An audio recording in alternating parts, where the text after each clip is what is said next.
तो GLP-1 बद्दल असेच तुमचे सुद्धा काही प्रश्न असतील आणि माझा पण वेट लॉस असाच पटकन होईल का, हे पण तुम्हाला जाणून घ्यायचं असेल तर हा व्हिडिओ शेवटपर्यंत बघा आणि जास्तीत जास्त लोकांना शेअर करा.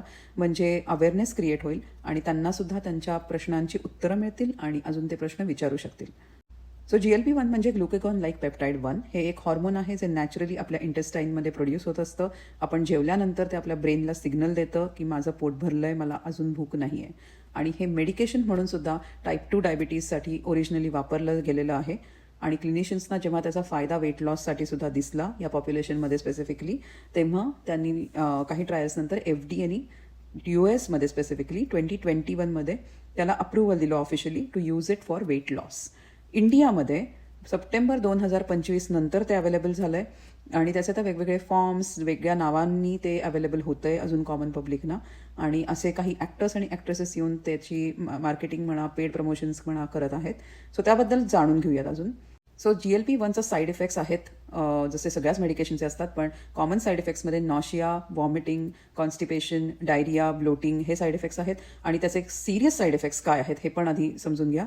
तर सिरियस साईड इफेक्ट्समध्ये त्याच्यामध्ये मेनली इंटेस्टिनल ब्लॉकेज, गॅस्ट्रिक मसल्सचा पॅरालिसिस म्हणजे गॅस्ट्रोपॅरेसिस, त्यानंतर vision loss and blindness, pancreatitis म्हणजे पॅनक्रियसचं इन्फ्लमेशन, गॉल ब्लॅडरचे इश्यूज लोकांना दिसलेत. आणि हे next picture is very important, ते सुद्धा बघा.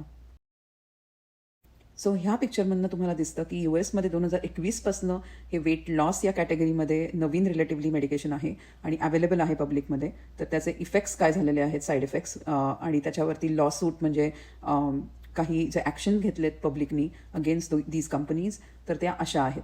तर आता क्वेश्चन इज, आपल्या पॉप्युलेशनमध्ये, इंडियन पॉप्युलेशनमध्ये एनिवे प्रोटीन कंटेंट फूडमधला कमीच असतो आणि त्यातनं तुम्ही जर असे मेडिकेशन्स काही घेतलेत तर सगळ्यात जास्त रिस्क ती असते म्हणजे मसल वेस्टिंगची. तर ती एनिवे आहे आणि अशा कंडिशनमध्ये ती अजून जास्त वाढू शकते.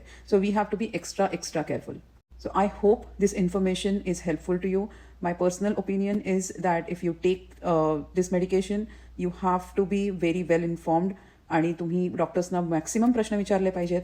ह्या मेडिकेशन थांबवल्यानंतर काय होईल हे पण समजून घेतलं पाहिजे, कारण आयुष्यभर तर हे मेडिकेशन घेऊ शकत नाही. आणि या मेडिकेशन हे गोळी घेऊन नाही आहे तर हे इंजेक्टेबल आहे, त्यामुळे हे पोटात इंजेक्ट करून घेण्याचं मेडिकेशन आहे. सो ते सुद्धा तुम्हाला कधी ना कधी थांबवावं लागेल. त्यानंतरची स्टोरी पण समजून घ्या.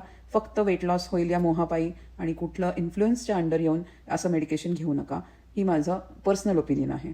आणि डॉक्टरशी बोलल्याशिवाय तर अजिबात हे मेडिकेशन घेऊ नका. It's a serious medication. I hope this information is helpful. Please do share this video. I hope you like this video as well आणि I will see you very soon.